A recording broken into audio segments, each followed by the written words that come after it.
오늘 본문 말씀은 에베소서 3장 14절에서 21절입니다. 에베소 3장 14절 21절 계속 보고 있죠. 바울의 기도를 우리 3장 14절에서 21절 우리 함께 한 목소리로 함께 읽도록 하겠습니다.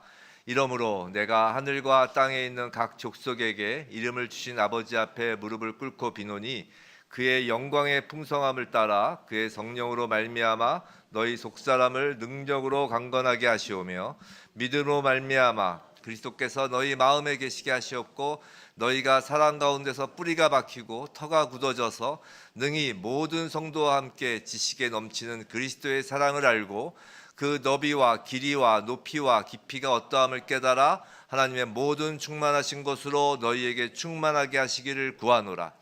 우리 가운데서 역사하시는 능력대로 우리가 구하거나 생각하는 모든 것에 더 넘치도록 능히 하시리에게 교회 안에서와 그리스도 예수 안에서 영광이 대대로 영원 무궁하기를 원하노라. 아멘. 아멘. 오늘 사랑 가운데서 뿌리가 박히고 터가 굳어지게 하소서.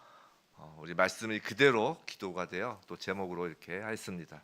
오늘 이 말씀 가운데 또 이 말씀을 가지고 우리가 기도할 때 그 하나님의 일하심으로 정말 우리의 그 사랑이 뿌리 박히고 터가 굳어지게 되기를 주님의 이름으로 축원합니다. 우리는 계속 바울 사도의 지금 기도를 계속 보고 있어요. 오늘로 이제 4주째 지금 기도를 배우고 있는 것입니다. 지금까지 배운 바울의 기도를 되새겨 보면 아마 그런 느낌이 드실 거예요. 한 단계 한 단계 뭔가 쌓아 올리고 있다는 느낌 들지 않으세요?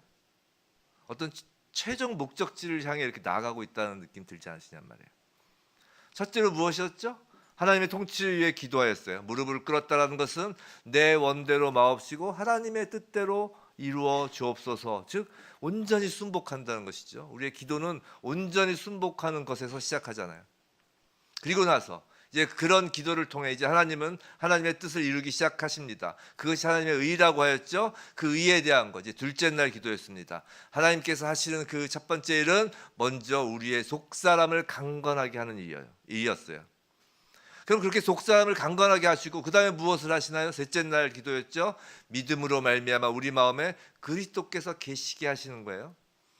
속마음은 속사람을 강건하게 하고 우리 마음에 그리스도께서 계시는 것이죠.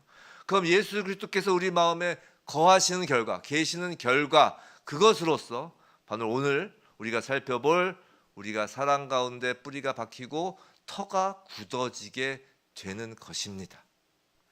그럼 이제 그 다음으로 뭐가 나오죠? 이제 사랑 가운데 뿌리가 박히고 터가 굳어진 우리에게 이제 하나님은 오늘 읽은 본문에서 19절 그 너비와 길이와 높이와 깊이가 어떠함을 깨달아 하나님의 모든 충만하신 것으로 너희에게 충만하게 하시기를 이제 일하시는 것이 이렇게 단계적으로 수준을 끌어올리시고 계시는 것이죠. 지금 사도 바울의 기도는 이미 교회로서 예수를 믿고 구원받은 자를 위한 기도라고 했어요. 계속 반복했지만 지금 믿고 구원받았으니까 끝이 아니라 더 높은 수준을 위한 기도라고 했습니다.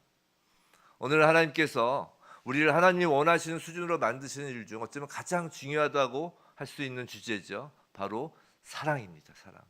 우리 요한복음 강의 맨 마지막 날 설교 제목이 뭐였죠? 사랑, 사랑, 사랑이었어요. 사랑.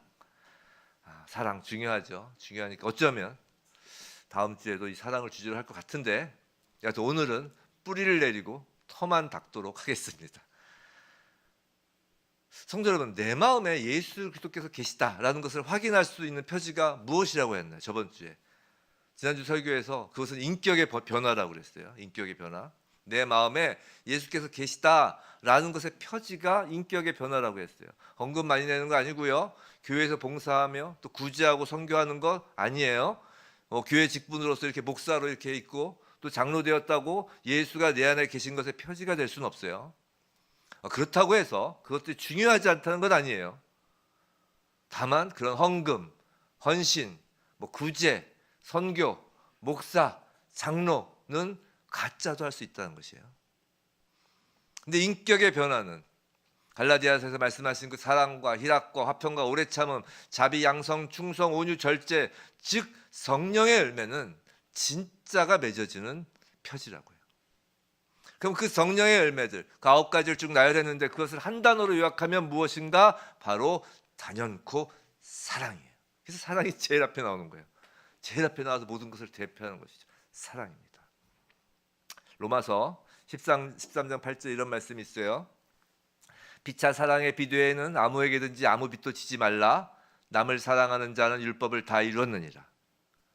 간음하지 말라, 살인하지 말라, 도둑질하지 말라, 탐내지 말라 한 것과 그 외에 다른 계명이 있을지라도 내 이웃을 내 자신과 같이 사랑하라 하신 그 말씀 가운데 다 들었느니라. 사랑은 이웃에게 악을 행하지 아니하나니 그러므로 사랑은 율법의 완성이니라. 사랑하는 자는 율법을 다 이루었다고 하시는 거예요. 모든 계명이 내 이웃을 내 자신과 같이 사랑하는 말 안에 그 말씀 가운데 다 들었다는 것이에요. 사랑은 율법의 완성이라는 것이에요. 그래서 믿음이 있다는 사람의 표지는 그 사랑입니다. 헌금, 헌신, 선교와 같은 그런 외적 행위는 그 사랑의 결과인 것이에요. 성도 여러분, 교회에서 헌금하고 또 봉사하고 또 이렇게 앞에 찬양대에 나와서 찬양하고 또 저는 이렇게 설교하고 그 동기가 뭔가요? 그 연료가 뭐예요? 바로 사랑이라는 거예요. 사랑. 그 눈에 보이는 것은 그 사랑의 결과일 뿐이죠. 말라기에서도 하나님께서 말씀하시잖아요. 인격 없는 그 인격의 변화 없는 정말 사랑 없는 모든 종교 행위를 받지 않으신다. 내 성전문 닫아달라 그러잖아요. 예수님도 그러시잖아요. 형제간에 서로 사랑하지 않고 다투면 오지 마라. 화해하고 오라고.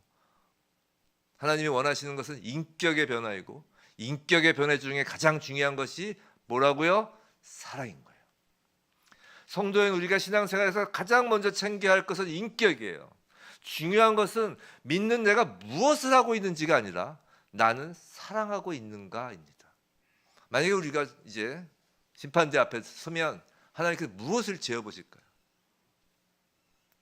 물론 우리는 이제 생명책에 있기 때문에 뭐 이렇게 생명책 이름만 보고도 이제 프리패스 하겠지만 재신다면 무엇을 재시겠어요? 나의 헌금 액수? 나의 봉사한 시간? 아마 사랑을 재어보실 거예요.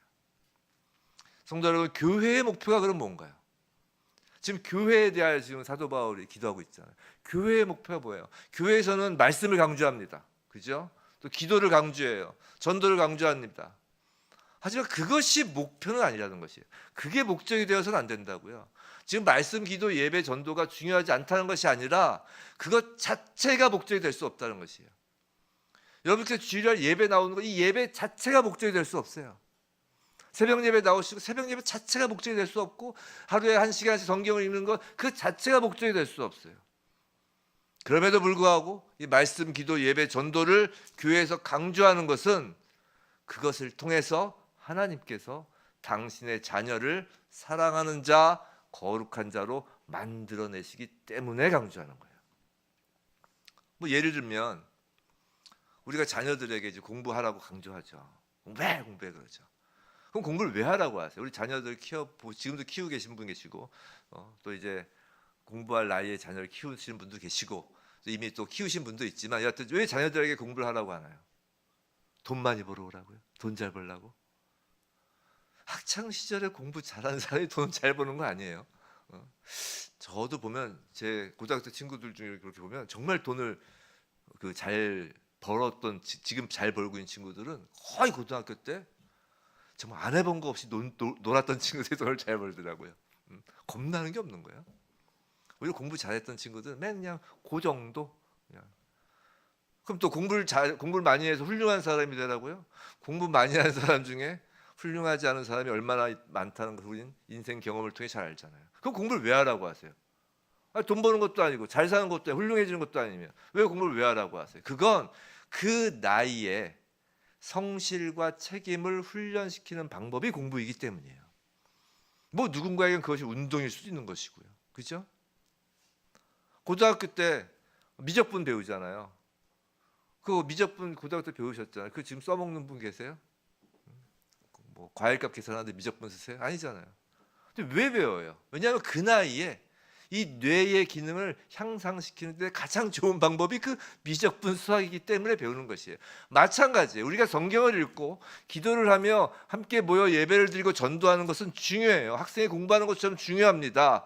그 모든 신앙생활은 하나님께서 우리를 사랑하는 사람으로 만들기 위한 그 시기의 훈련이며 과정인 거예요. 목표는 사랑이에요. 만약에 사랑이 빠지면 어떻게 될까요? 예수께서 교회를 위한 기도를 하신 장면이 있는데 그 내용이 요한복음 17장에 나와요.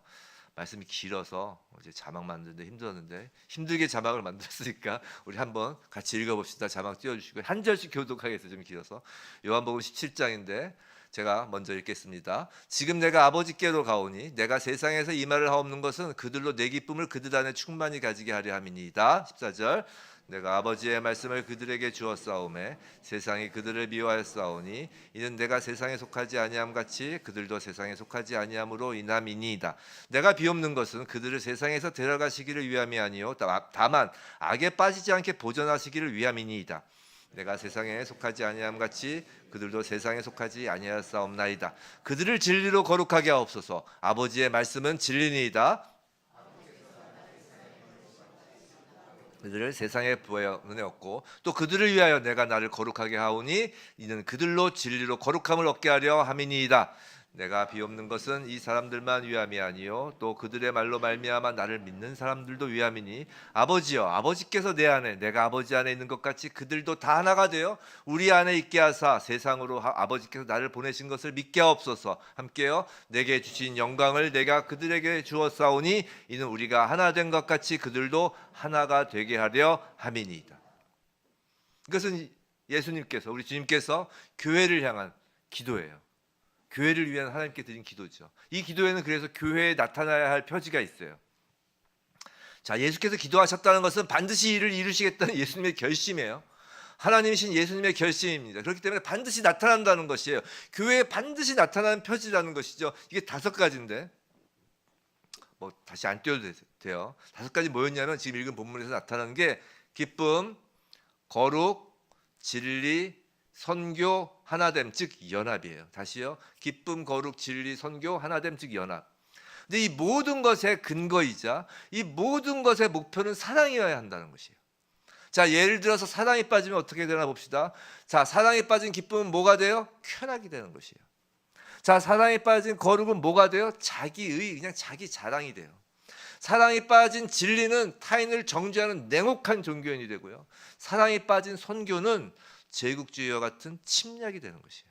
사랑이 빠진 연합은 내가 대장이 되고 나만을 사람들이 섬겨야 직성이 풀리는 독재로 하나로 만들려고 하는 것이 된다고요. 사랑이 빠지면 그래서 교회는 모래 위에 쌓은 사상 누각이 되어버리는 것이고 자칫 세상의 조직보다 못한 존재가 되는 것이에요. 그래서 교회가 세상에서 빛을 잃어버리는 거예요. 다 해도 다 하잖아요. 뭐 선교도 하고 예배도 드리고 말씀 기도 안 하나요? 근데 뭐가 빠지면 사랑이 빠지면 안고 없는 찐빵이 되는 거예요. 그래서 무릇 성도는 사랑하는 사람으로 지어짐이 신앙생활의 목표임을 명심해야 한다는 것이에요. 그럼 이제 궁금합니다. 사랑이 무엇일까? 사랑이 눈물의 씨앗인가요? 사랑이 무엇일까? 젊은 친구들은 모르죠. 갑자기 눈물의 씨앗이라고 하니까 사랑은 눈물의 씨앗이라는 이제 가사가 있습니다. 옛날 노래. 여하튼 자, 성경에서 말하는 사랑이란 이제 세상에서 말하는 그 일반적인 사랑과 다르다는 것은 아실 거예요. 뭐 예를 들면 이런 거죠. 뭐 단시간에 서로 간에 푹 빠지는 것이 사랑일까요? 아니라는 것이에요. 그런 것은 눈에 보이는 매력, 조건, 한눈에 딱 빠졌던 그 매력 조건이 사라지면 그냥 사랑도 사라지게 되는 것이에요. 그런 것은 성경에서 말하는 사랑이 아닙니다. 즉 내 마음에 드는 것은 사랑이 아니에요. 내 마음에 드는 것. 저 사람 호감이 가네. 와, 저 사람 말 잘하네. 저 사람 착하네. 그러니까 사랑하는 건 사랑이 아니에요. 나하고 코드가 맞네. 이거 사랑이 아니라고요. 그런 의미에서 사랑은 감정도 아닌 것이에요. 내 감정을 즐겁게 해주는 게 사랑이 아니라고요. 소위 말하는 feeling, 감정은 물론 사랑할 때 동반되기도 하지만 감정만으로 사랑을 설명할 수 없습니다. 감정은 언제든지 변하잖아요. 또한 상대방의 지나친 의존감도 사랑이 아니에요. 상대방에게 절대적으로 의존하고 그 사람이 없으면 막 죽을 것 같고 막 모든 것을 내려놓고 막 그런 얘기 있잖아요. 당신 없으면 난 죽을 거야. 물론 농담이겠지만 정말 그걸 진담으로 하면 그 문제 있는 거예요. 그렇잖아요. 우리 이제 뭐 부부 계시는데 당신 없으면 내가 죽을 거야. 듣는 상대방의 기분 좋겠지만 그건 정말 거기서 끝해야 되는 거예요. 상대방 기분 좋게 정말 죽어버리면 큰일 나는 거예요. 그건 사랑이 아니라 뭐죠? 그건 집착이 되는 것이에요. 그죠? 어떤 사람에게 집착한다는 것은 그건 사랑이 아니라 아직 나 자신에 대한 정체성이 확립되지 않은 철없는 마음이라고요. 그러니까 애들일 때나 그런 얘기 하는 거예요. 철없을 때. 성경에서 말하는 사랑은 이런 겁니다. 잘 들어보세요. 성경에서 말하는 사랑은 상대방의 성숙을 위해서 자신을 넓혀가는 것이 사랑이에요. 다시요. 상대방의 성숙을 위해서 자신을 넓혀가는 것이 사랑이라고요. 사람을 예를 들면 좀 그러니까 이제 한번 동물을 예를 듭시다. 예를 들어서 집에서 강아지나 고양이를 정말 자식처럼 키우는 사람들 많죠. 자, 어떻게 사람이 강아지를 사랑해도 자신을 넓혀가는지 한번 보세요. 자, 그 어떤 강아지, 고양이를 키우는 사람들은 자신이 이전에 좋아했던 취미들을 막 많이 못해요. 여행도 잘 못 가요. 그런 사람들은 정말. 그리고 그 동물을 잘 키우려고 연구를 해요. 정말 사랑하면 그 동물을 사랑하면 막 생각하고 연구한다고. 그렇잖아요. 자기 애들 손톱도 잘 안 깎아줘도 강아지 손톱을 깎으려고 그 손톱깎이도 막 사요. 뭐 강아지 뭐 음식을 뭐 사료를 살려고 막 연구를 해요. 관심을 갖고 생각하며 연구한다고요. 그 강아지를 놓고. 하물며 동물을 사랑하여도 그렇게 자신의 관심과 생각의 폭이 넓어지는 거예요. 강아지화 되는 거죠. 자기 생각과 그 범위가 강아지 쪽으로 넓어지는 거예요. 하물며 사람에 대한 사랑은 이와 비교할 수조차 없는 것이죠. 상대방의 성숙을 위해서 상대방에게 관심을 갖고 상대방에 대하여 고민하고 상대방을 생각하면서 그 상대방의 존재 일부가 나의 존재의 일부가 되어서 자기 존재가 확장되는 것을 성경에선 사랑이라고 하는 거예요. 그런 의미에서 사랑은 감정이 아니에요. 선택이에요. 의지입니다. 의지를 동원한 노력이 필요한 거라고요. 상대방의 성숙과 그 상대방의 유익을 위해 나라는 존재를 확장하는 것이기에 선택과 의지가 필요한 것이라고요. 하나님의 사랑이 이런 것이에요. 생각해 보세요. 요한일서에서 하나님은 사랑이시라라고 합니다. 근데 사랑은 반드시 대상을 요구로 해요. 전제예요. 이거는 사랑은 대상을 요구하잖아요. 하나님은 영원 속에 존재하시는 분이에요. 자, 하나님은 사랑이시다라고 하는데 하나님은 영원 속에 존재하시는 분이에요. 영원은 시간이 끝이 없다는 그 시간의 무한대 개념이 아니라 시간을 초월했다는 개념이죠. 즉 시간 전의 존재라는 것이에요. 이걸 다른 말로 하면 창세전이라는 것이에요. 근데 창세전에 하나님은 이미 사랑이셨어요. 그럼 무슨 말이냐면 창세전에 하나님께서 사랑하시기로 선택한 대상이 있다는 것이에요. 그 자가 바로 여러분이라는 거예요. 창세전에 선택된 성도라는 것입니다. 자, 하나님이 우리를 사랑하시는 것에는 어떤 근거나 조건이 없어요. 그냥 결정하신 거예요. 오히려 하나님과 원수인 우리를 사랑하기로 결정하셨잖아요. 그리고 그 선택한 사람의 거룩과 성숙을 위하여 일하시는데 그 일이 바로 하나님의 존재를 확장해 나가시는 거라고요. 그렇게 사랑으로 하나님 나라가 확장되는 것이에요. 하나님 나라가 여러분 안에 임하는 것으로요. 그리고 그런 하나님 사랑의 결정체가 바로 정점이 바로 예수 그리스도의 십자가인 것입니다. 그래서 십자가로 온 만유를 정복하신 거예요. 이렇게 말씀을 드려도 뭐 알겠는데 이론상으로는 알겠는데 그래도 사랑이 내 마음에서 안 나오는 걸 어떻게 합니까? 저 사람의 성숙을 위하여 나의 존재를 확장시키고 있다는 마음이 안 드는 걸 어떡합니까? 라는 질문을 하시죠. 근데 그건 아직 사랑을 몰라서 하는 말이에요. 결정을 하지 않았기 때문이에요. 결정을 했으면 의지를 발동해서 노력하는 것이 사랑이에요. 사랑은 결정이에요. 다만 우리가 그런 사랑을 못하는 이유는 결정도 못하고 노력도 못하는 이유는 우리가 아직 성숙하지 못해서예요. 그 상대방의 문제가 아니라 내가 성숙하지 않아서 그런 거예요. 생각해 보세요. 자, 상대방의 성숙과 유익을 위해서 최선의 노력을 다하는 것이 지금 사랑이라고 했어요. 그러면 두 사람이 있으면 이 사랑을 주는 쪽이 더 성숙해야 하나요? 아니면 사랑을 받는 쪽이 더 성숙해야 되나요? 당연히 사랑하는 쪽이 더 성숙해야 되는 것이에요. 그래서 누군가를 사랑하려면 자기의 성숙을 먼저 챙겨야 되는 거라고요. 사랑은 그래서 실력이 있어야 돼요. 사랑은 상대방의 문제가 아니라 내가 실력이 없어 그런 거예요. 그럼 어떻게 나 자신이 영적으로 성숙해지고 사랑할 수 있는 실력을 갖출 수 있을까? 그것이 우리가 이제 다른 사람의 성숙을 위하여 노력할 수 있는 사람으로, 즉 신앙생활의 목표인 사랑하는 사람으로, 즉 인격이 변화되는 것의 핵심이라고요. 그죠? 내가 성숙해지는 것이, 내가 그 실력을 갖추는 것이. 자, 어떻게 성숙될 수 있을까? 답은 딱 하나예요. 사랑을 받는 거예요. 누군가로부터 사랑을 받는 거예요. 자, 이제 오늘 본문 말씀을 다시 생각해 볼게요. 너희가 사랑 가운데서 뿌리가 박히고 터가 굳어져서라고 합니다. 자, 지금 사도 바울은 에베소 교인들에게 사랑 가운데서 뿌리가 박히고 터가 굳어지기를 기도하고 있어요. 지금 사도 바울은 두 가지 그림을 사용하면서 지금 사랑을 강조하고 있는 것이에요. 한 그림은 한 그루의 나무이고 다른 한 그림은 한 건물이에요. 그죠? 이건 뭐 어렵지 않죠. 이거 명심하세요. 이게 끝까지 갑니다. 근데 이 두 그림에서 중요한 공통점은 영구적이라는 것이에요. 뿌리가 깊이 박혔으니까. 이 원어적 표현은 그냥 뿌리가 박히고 아니라 원어는 뿌리가 깊이 박히고예요. 그냥 살짝 박히고가 아니라. 즉 조건이나 환경이나 어떠한 비바람이나 어떠한 상황과 문제가 닥친다 해도 그 나무가 뽑히지 않는, 살랑살랑 흔들릴 수 있어도 뽑히지 않는 나무. 그리고 터가 굳어서, 우리가 건물을 지을 때 제일 먼저 뭐예요? 기초공사부터 하잖아요. 터가 굳어야 그 건물이 무너지지 않잖아요. 자, 터가 굳어서 어떠한 조건이나 환경에도 무너지지 않는 그 건물, 즉 그 위에 이제 사랑들이 쌓이기 시작하는 거예요. 자, 근데 그 영구적이라는 것이죠. 변함이 없다는 것이에요.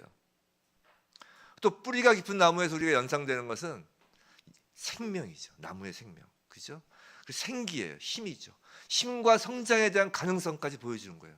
뿌리가 깊은 나무는 그냥 자라다가 뿌리가 깊을수록 더 가지가 번창하고 웅장해지잖아요. 풍성해지잖아요.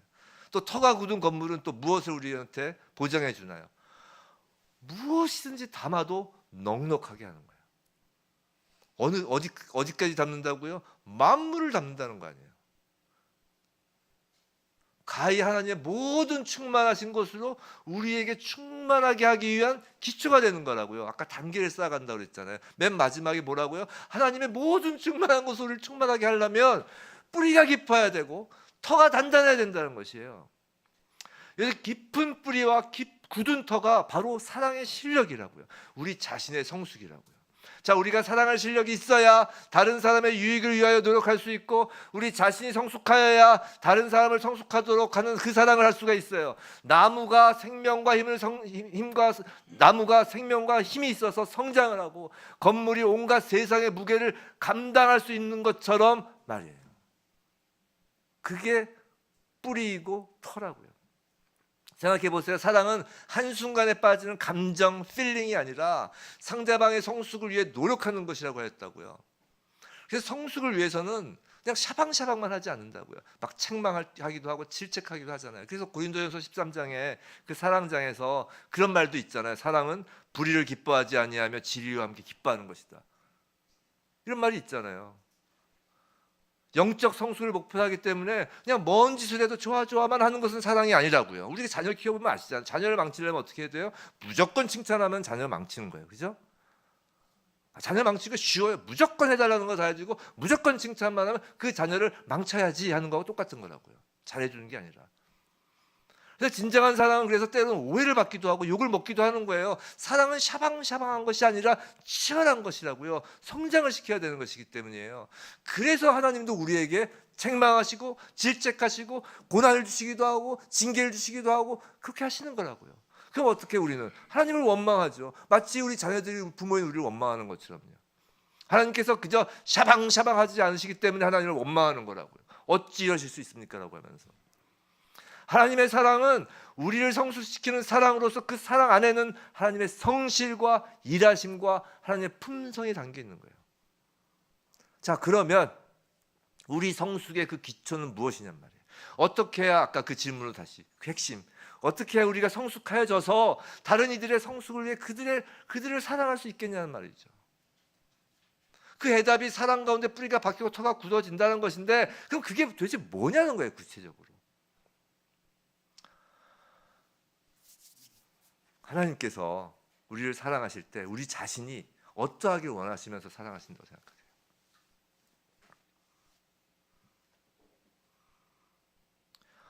우리 예수께서 교회에게 주신 새 계명을 알고 있습니다. 좀 본질적인 걸 우리 한번 생각을 해보자고요. 예수님 사랑을 받았으니까 그 사랑에 보답하기 위해 다른 사람을 사랑하고 어떤 그런 주고받는 그런 게 아니라 정말 본질적인 걸 생각해 보자고요. 하나님 우리 사랑하셔서, 야 내가 너 사랑했으니까 저 옆에 있는 사람도 사랑해라, 안 그러면 내 사랑을 거둔다, 이러시는, 안 그러잖아요. 하나님 왜 우리를 사랑하세요? 뭐 조건부인가요? 뭐 이행하기로 하면 뭐 먼저 선지급 하시는 건가요? 그런 게 아니죠. 본질적인 걸 한번 생각하자고요. 하나님 여러분을 사랑하세요. 그냥 나를 사랑하세요. 각자 이름을 대시고 나를 사랑하세요. 왜 사랑하시나? 정말 하나님께서 원하시는 게 뭔지.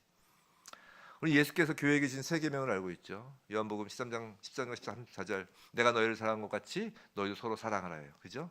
이건 뭐 자막 없어요. 다 아시는 말씀이니까. 근데 사랑은 뭐 세 계명뿐만 아니라 옛 계명에서도 으뜸인 계명이죠. 그죠? 뭐 옛 계명이나 새 계명이나 다 사랑입니다. 그 옛 계명은 뭐예요? 예수님께서 말씀하시죠. 마태복음에서 예수께서 이르시되 내 마음을 다하고 목숨을 다하고 뜻을 다하여 주 너의 하나님을 사랑하라. 그리고 또 두 번째 뭐예요? 내 이웃을 내 자신과 같이 사랑하라. 이 두 계명이 온 율법과 강령의 온 율법과 선지자의 강령이니라. 근데 이 구약의 계명으로서의 사랑은 타락한 인간이 할 수가 없는 것이에요. 그래서 그 하나님이 요구하신 그 사랑을 해낼 수 있는 예수 그리스도를 몸소 오셔서 보여주시죠. 그래서 그 예수의 사랑, 예수가 사랑을 보여주신 거예요. 그래서 그 예수의 사랑을 알고 그 사랑을 연습하고 이제 오라는 거예요. 우리가 여기 있는 것은, 우리가 이 땅에 있는 것은 하나님께서 빡시게 일시키려고 남겨주신 게 아니라 그 사랑을 배우고 오라는 거예요. 보고 몸소 연습하라는 거예요. 실천해 보면서. 우리가 운동선수가 가장 좋은 연습이 뭐예요? 볼을 차보는 거잖아요. 사랑의 가장 좋은 연습이 뭐예요? 사랑해보는 거잖아요. 연습하고 오라는 것이에요, 인생 속에서. 그래서 우리는 복음에 대해 정확히 알아야 되는 것이에요. 자기 마음대로 볼 차면 안 된다고요. 예수님이 어떻게 공을 찼는지를 봐야 된다는 것이에요. 복음을 정확히 알아야 되죠. 알아야 따라할 수 있기 때문이에요. 그래서 성경 말씀이 중요한 것이에요. 성경에 하나님이 누구신지, 하나님이 어떤 분이신지를 자세히 설명하시기 때문이죠. 궁극적으로 우리로 하여금 예수처럼 되라고 성경을 주신 거예요. 그렇게 그리스도의 사랑을 알게 되면, 그리스도의 사랑의 그 지식을 알게 되면, 이 지식이라는 건 단지 머리로만의 지식이 아니라 해봐야 된다고 했잖아요. 몸으로. 그 사랑을 알게 되면, 자 이제 사랑을 할 수 있는데, 자 뿌리가 되고 터가 되는 사랑은 다름 아닌 먼저 자신을 사랑하는 거예요. 한번 생각해 보세요. 내 마음을 다하고 목숨을 다하고 뜻을 다하여 너의 주 하나님을 사랑하라, 내 이웃을 내 자신같이 사랑하라고 하였는데, 타락한 인간은 얼마나 타락하는지 자기 자신도 사랑 안 해요. 그리고 나를 사랑하지 못하면 이웃도 사랑하지 못하는 것입니다. 성도 여러분, 사랑이 없는 건 내 사랑이 나를 사랑하지 않아서예요. 하나님을 사랑하지 못하는 것이에요. 근데 예수가 나를 사랑하는 것을 알면 그제야 내가 나를 사랑하게 된다는 거예요. 다시요. 예수가 나를 사랑하는 것을 알면 그제야 내가 나를 사랑하게 된다는 거예요. 그제야. 이해가 잘 안 되시죠? 난 나를 사랑하는데? 누구나 자기 자신을 사랑하지 않나요? 뭐 이렇게 좀 의아하지 않으세요? 근데 그건 자기 사랑이 아니에요. 잘 생각해 보세요. 그건 가짜 사랑이에요.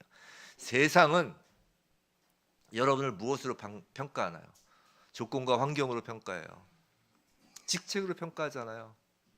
뭐 학교에선 성적으로 평가하고, 뭐 아니면 착하고 뭐하고 뭐 집안이 어떻게 되고 뭐 조건과 환경으로 평가한다고요. 직업으로 부르잖아요. 뭐 하시나요? 우리 사회에서 처음 만난 제일 먼저 하는 질문이 뭐예요? 뭐 하세요? 뭐 이런 거잖아요. 명함 내밀고. 우리는 그렇게 누군가를 평가하고 또 다른 사람으로부터 그렇게 평가가 된다고요. 조건과 환경으로. 여러분은 진짜 나 자신이 누군지 알고 있다고 생각하시나요? 알아야 사랑할 거 아니에요. 그냥 사랑하는 건 그냥 동물적인 본능적 사랑이고, 그냥 내 생명 하나 지키는 본능적 사랑이고, 진짜 내가 누군지 알고서야 사랑할 수 있잖아요. 그 조건과 환경을 다 걷어낸 진짜 내가 누구인지 아냔 말이에요. 여러분은 여러분을 뭐라고 평가하시냔 말이에요. 그 조건과 환경을 다 치워버리면 솔직히 우리는 진짜 내가 누군지에 대해 모른다는 것이에요. 세상이 자기에게 지어준 평가를 자기라고 생각한다고요. 즉 세상의 가치관이란 그 가면을 쓰고 있는 것이고, 우리는 그 가면을 쓴 자신을 나도 나라고 생각하는 거예요. 그래서 환경과 조건이란 그 가면을 쓴 나를 평가하는 그 세상의 그 평가에 자기 자신도 자기를 평가하는 거라고요. 그러나 그 환경 조건은 진짜 내가 아니에요. 환경 조건뿐이 아니에요. 이 육신도 내 몸이 아니라고. 이것도 내가 아니라고. 내 몸이긴 한데 이게 나를 평가하는 그것은 아니라고요. 예를 들어 볼까요? 어느 나라의 왕이라고 합시다. 그 왕은 자신을 사랑해요. 맨날 거울 보고 옷 입고 신나고 늘 자신을 사랑합니다. 그걸 사랑이라고 생각하죠. 근데 하루아침에 왕의 자리에서 쫓겨나 거지가 되었다고 합시다. 그럴 수 있잖아요. 그래서 그 사람은 거지가 된 자신을 더 이상 사랑하지 않고 자포자기하고 자살하였다고 합시다. 그럴 수 있잖아요. 비일비재하잖아요. 세상에서 평판이 없어지고 상처 입고 막 그러면 자살할 수도 있잖아요. 우울증 걸리고. 그럼 그 사람은 이전에 왕이란 환경을 사랑한 것이지 진짜 자기를 사랑한 것은 아니란 것이에요. 이해가 되셨어요? 그 사람은 자신이 누구인지 모르는 것입니다. 자, 세상이 평가하는 왕인 자신이 진짜 자신인 것으로 알고 있었던 것이에요. 자, 또 다른 예를 한번 들어볼까요? 이번엔 몸으로. 자, 홍길동이라는 사람이 교통사고를 당했다고 합니다. 갑자기 사지가 마비되었다고 해요. 그렇다고 해서 홍길동이 박길동으로 바뀌나요? 아니죠. 그 사람이 바뀐 것이 아니라 그 사람의 그냥 몸의 건강 상태가 바뀐 것뿐이에요. 그렇잖아요. 물론 세상의 평가는 바뀌죠. 정상인에서 몸에 장애가 있는 사람은 세상의 평가는 바뀌어요. 뭐 자기 자신도 그렇게 생각할 수 있겠죠. 하지만 그것이 자기가 바뀐 건 아니잖아요. 그 몸이 바뀐 걸로 자기 자신도 자신에 대한 평가가 바뀐다니까요. 세상의 평가가 따라서. 아까 뿌리가 깊은 것, 터가 굳은 것이 무엇이라고 했나요? 영구성이라고 했어요. 영구성. 자, 영구성이라는 것이. 그래서 그런 환경, 조건, 학벌, 지위, 재력, 외모, 미모, 매력, 나의 건강, 변할 수 있는 것들은 뿌리가 아니고 터가 아닌 것이에요. 영구성이 없잖아요. 그건 우리의 자아와 상관없는 것이라고요. 내가 나를 모르기 때문에 나를 사랑하지 않는데 어떻게 하나님을 사랑하고 어떻게 이웃을 사랑하는 그 풍성한 잎사귀와 열매를 맺을 수 있으며 어떻게 그 건물에 사람들이 들어와 살게 할 수 있느냔 말이에요. 그냥 다 무너져 버리고 뽑혀버리는 것이지. 자, 그럼 나는 누굴까? 나. 다시 말씀드리지만 지금 사도 바울의 기도는 예수를 믿는 교회 성도에게 하는 말씀이에요. 세상 사람들한테 이야기한 게 아니에요. 또 예수가 내 마음 안에 계신 분한테 얘기하는 거라고. 단계를 밟아가고 있다고 그랬잖아요. 성도 여러분, 그리스도인이라고 하는 여러분의 나는 누군가요? 여러분이 진짜 성도라면 성도인 여러분을 자신을 누구라고 정의 내리시겠냐는 것이에요. 세상이 평가하는 환경과 조건으로서의 여러분으로 정의를 내리시겠습니까? 아니면 여러분에 대한 정의를 하나님이 내리시는 그 정의로 여러분은 정의를 내리시겠느냐는 거예요. 내가 나를 모르는데 내가 정의를 못 내리니까 누군가의 정의를 따라야 되잖아요. 그래서 세상 기준으로 하겠느냐 하나님 기준으로 하겠냐는 것이에요. 마태복음 3장 16절 17절 이런 말씀 있죠. 다 하시는 말씀이에요. 예수께서 세를 받으시고 곧 물에서 올라오실 때 하늘이 열리고 하나님의 성령이 비둘기같이 내려 자기 위에 임하시는 보시더니 17절 우리 함께 읽어볼까요? 하늘로부터 소리가 있어 말씀하시되 이는 내 사랑하는 아들이요 내 기뻐하는 자라 하시니라. 자, 사랑하는 성도 여러분, 잘 들으세요. 여러분이 복음을 듣고 정말로 하나님의 은혜에 대한 반응으로 예수님을 주님으로 믿는 진정 예수 안에서 구원받은 자라면, 제가 여러 번 반복하면서 여러 말로 바꾸면서 반복하죠. 그냥 내가 믿었다고 착각하는 게 아니고 옆에 사람 눈치 보면서 믿었다고 하는 거 아니고 그냥 내가 그래도 뭐 직분이라도 있으니까 믿었다고 얘기해야지 되는 거 그런 거 아니고 정말 복음을 듣고 정말로 하나님의 은혜에 대한 그 복음에 대한 반응으로 예수 그리스도를 주님으로 믿는 진정 예수 안에서 구원받은 자라면 이 장면, 세례를 받으신 이 장면에 예수 안에 여러분이 계신 거예요. 여러분이 계신 거예요. 성도 여러분, 그래서 하나님께서 예수를 믿는 성도된 우리에게 내리시는 정의는 내 사랑하는 아들, 내 사랑하는 딸이요, 내 기뻐하는 자인 거예요. 그래서 나는 하나님이 사랑하시고 기뻐하시는 나입니다. 성도 여러분, 이 말씀을 여러분의 입술로 고백하세요. 그게 여러분이에요. 하나님이 사랑하시고 기뻐하시는 나입니다. 그 나를 알아야 그 나 자신을 사랑할 수 있고, 나 자신을 사랑해야 하나님을 사랑하고 이웃을 사랑할 수 있다는 것이에요. 그래서 신앙이 없으면 진짜 나 자체를 사랑할 수 없어요. 나 자체를 사랑할 수 없으니까 진짜 옆에 사람을 사랑할 수 없어요. 그래서 신앙 있는 사람하고 결혼하라는 거예요. 신앙이 없는 사람은 진짜 나 자체를 사랑할 수 없고 그저 나 자신을 포장하고 있는 조건과 환경을 따지며 나를 사랑한다고요. 그러니까 상대방도 그 조건과 환경에 따라서 사랑하는 거예요. 그러니까 내 마음에 들면 사랑하고 내 마음에 들지 않으면 사랑하지 않는 거예요. 그 조건이 여러 가지예요. 수십 가지예요. 수백 가지예요. 꼭 뭐 우리가 그냥 예를 들어서 그런 거지. 성격이 안 좋아 저 사람. 저 조건은 내가 사랑 못하지. 조건을 따지는 거예요. 그것도. 저 사람 말투가 왜 저래? 저 조건은 내가 사랑을 못하는 거니까. 조건을 따지면 그건 사랑이 아니기 때문이죠. 그렇게 포장하고 있는 조건과 환경을 따지며 사랑할 뿐이야. 나 자신도, 남도 그렇고. 나 자신을 그렇게 사랑하면 남도 그렇게 사랑하는 것이에요. 사도 바울이 자신의 서신서에서 그래서 그토록 뭘 강조해요? 예수 안에서를 강조하는 것이에요. 강조하는 것이에요. 예수 안에서가 아니면 우리는 가망이 없는 존재이기 때문이에요. 희망이 없습니다. 아예 희망이 없어요. 예수가 십자가를 친 힘의 동력은 바로 그 우리를 향한 사랑이잖아요. 예수께서 왜 십자가를 지셨어요? 우리를 사랑하셔서 지셨죠. 사랑해서 뭐 하시려고요? 바로 예수 안에, 자신 안에 우리를 담기 위한 사랑이라고요. 예수의 그 사랑으로, 그 십자가로 우리가 예수 안에 들어가는 것이에요. 예수가 들어가 있으면 하나님은 예수를 보시고 그 안에 담겨있는 나를 사랑하시는 거예요. 그제야 비로소 나도 나를 사랑할 수 있는 거예요. 우리는 예수를 믿은 후에도 여전히 죄를 짓습니다. 그죠? 죄 안 짓는 사람 있으면 나와보세요. 다 죄 지어요. 저도 죄 지어요. 다만 카운터는 안 할 뿐이지. 너무 많이 지니까 하루에 죄 짓는 거 카운터 한번 해보세요. 이제 딱 열 짓고 나면, 열 세고 나면 카운터 안 하지. 우리는 그래서 죄를 짓습니다. 제 안에 사랑이 없어요. 저도 그거 알아요. 저 사랑이 없는 것 같아요. 사도 바울도 이것에 대해서 엄청 고민했어요. 근데 사도 바울은 그 성도인 나와 그 죄의 관계를 아는 거예요. 그래서 로마서 이런 말씀을 하십니다. 로마서에서 이런 말씀을 기록해요. 로마서 7장 19절 20절. 내가 원하는 바 선은 행하지 아니하고 도리어 원하지 아니한 바 악을 행하는 자 죄 짓는다는 것이에요. 만일 내가 원하지 않는 그것을 하면, 죄를 지면 이를 행하는 자는 내가 아니요 뭐라고요? 내 속에 거하는 죄니라. 이게 무슨 말이에요? 이제 예수 안에 거하는 자가 짓는 모든 죄는 내가 짓는 게 아니라 죄가 죄를 짓는다는 것이에요. 이게 말장난 같으세요? 아니요, 이거 되게 중요한 거예요. 예수의 십자가 대속에는 우리의 과거의 죄뿐만이 아니라 현재, 미래 모든 죄가 포함된다고요. 지금 여러분이 짓는 모든 죄는 여러분이 카운트하다가 그만두는 것뿐만이 아니라 아예 애초부터 하나님은 카운트하지 않으신다고요. 이미 예수의 십자가에서 카운터가 되었다고요. 그럼 예수 믿으면 마음대로 살아도 되겠네요? 라고 물으면 맞아요. 이런 사람 맞아요.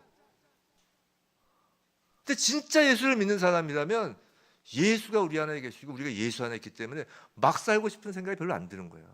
그래도 그렇게 살 수도 없어요. 놔두시지도 않으세요. 하나님은 예수 안에 있는 우리를 예수로 보시겠다 하시는 거예요. 칭의가 뭐예요? 바로 그거잖아요. 우리한테 무슨 의의가 있어요? 의로 칭해주겠다. 의의가 뭐예요? 예수 그리스도잖아요.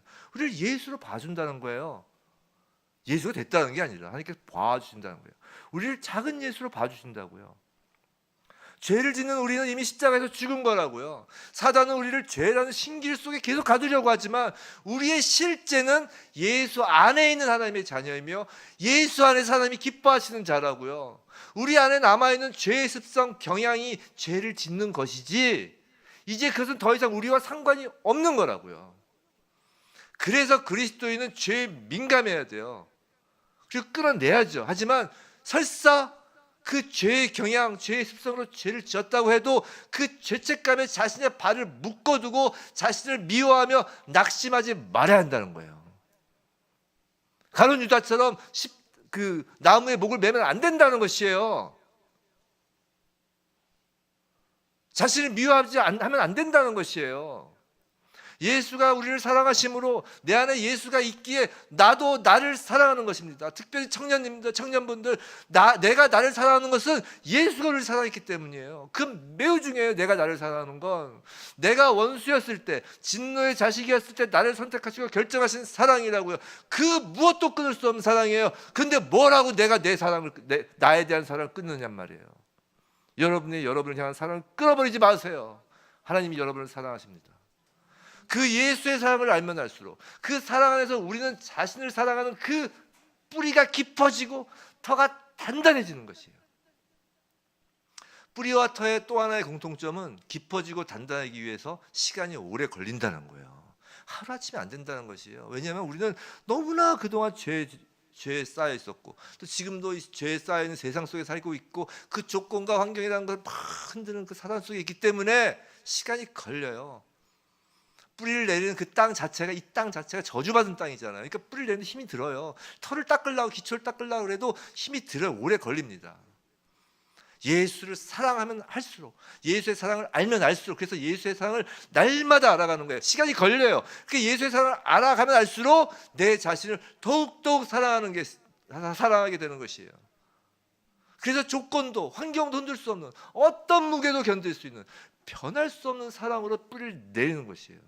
시간이 오래 걸려요. 하나님 포기하지 않으시는 사랑이에요. 절대로 여러분도 여러분 자신을 포기하지 마세요. 아무리 환경과 조건이 지금 나를 흔들어도 막말로 옛날에 난 대기업의 사장이었어.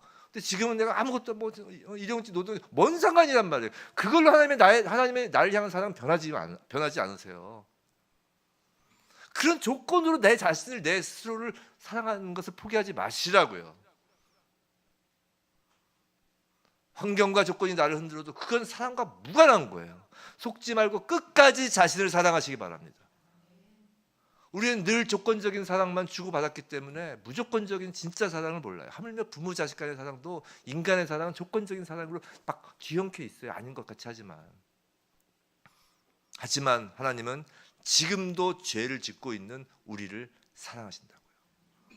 여러분이 어디 가서 거짓말하고 어디 남의 주머니에 손을 넣고 있는 그 순간에도 하나님은 여러분을 사랑하신다고요. 놀랍지 않으세요? 죄를 짓는 우리를 향해 내 사랑하는 아들, 내 사랑하는 딸, 내가 기뻐하는 자라고 하신다고요.